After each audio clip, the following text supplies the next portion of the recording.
প্রিয় দর্শক, আপনাদেরকে স্বাগত জানাচ্ছি চ্যানেলটিতে। আপনারা জানেন আমরা আপনাদের সাথে চাকরি নিয়োগ সম্পর্কিত সকল বিষয় নিয়ে আলোচনা করে থাকি। তারই ধারাবাহিকতায় আজকে আমরা আপনাদের সাথে আলোচনা করব শিক্ষা প্রকৌশল অধিদপ্তরের একটি নিয়োগ বিজ্ঞপ্তি নিয়ে। এটি একটি সরকারি চাকরি নিয়োগ বিজ্ঞপ্তি।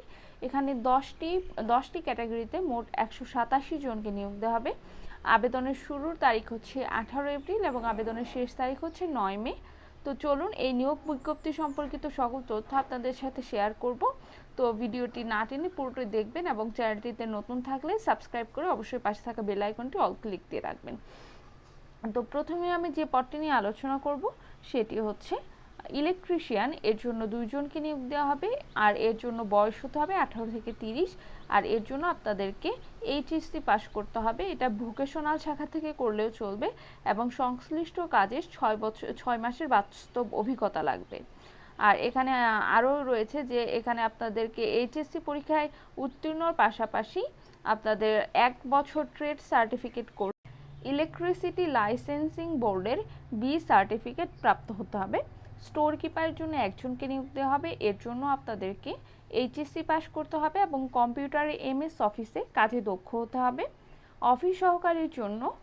অফিস সহকারী কাম কম্পিউটার মুদ্রাক্ষরিকের জন্য 76 জনকে নিয়োগ দেওয়া হবে। আর এর জন্য আপনাদেরকে এইচএসসি পাস করতে হবে, কম্পিউটার ব্যবহারে দক্ষ থাকতে হবে, কম্পিউটার মুদ্রাক্ষরের সর্বনিম্ন গতি প্রতি মিনিটে 20টি শব্দ এবং বাংলায় 20টি শব্দ থাকতে হবে। এছাড়া ওয়ার্ড প্রসেসিং, ইমেল, ফ্যাক্স ইত্যাদি চালনায় অভিজ্ঞতা থাকতে হবে।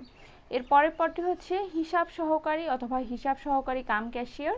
এর জন্য 39 জনকে নিয়োগ দেওয়া হবে আর এর জন্য আপনাদেরকে এইচএসসি পাস করতে হবে। এছাড়া কম্পিউটারে এমএস অফিসে কাজের দক্ষতা থাকতে হবে।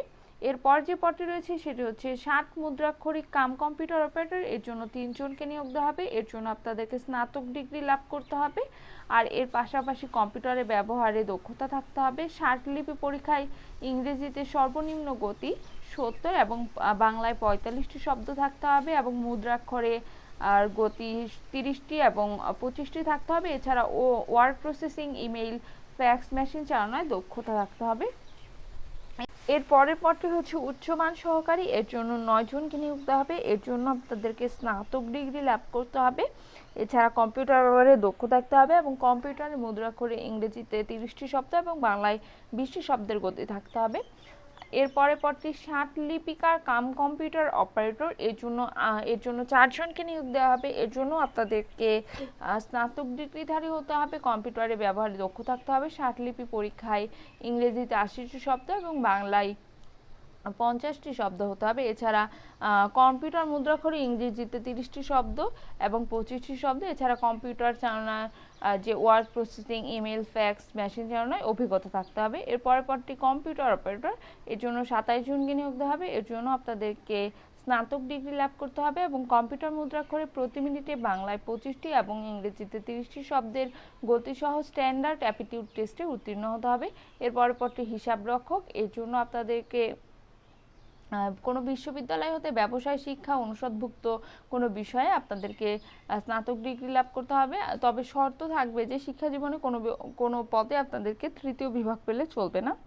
এর পরের পদটি হচ্ছে স্টোর অফিসার। এর জন্য 1 জনকে নিয়োগ দেওয়া হবে। এর জন্য আপনাদেরকে ব্যবসায় শিক্ষা অনুষদভুক্ত যে কোনো সাবজেক্টে আপনাদেরকে স্নাতক ডিগ্রি লাভ করতে হবে এবং এর পাশাপাশি আপনাদেরকে শিক্ষা জীবনে কোনো বিভাগে 3য় শ্রেণী পেলে হবে না।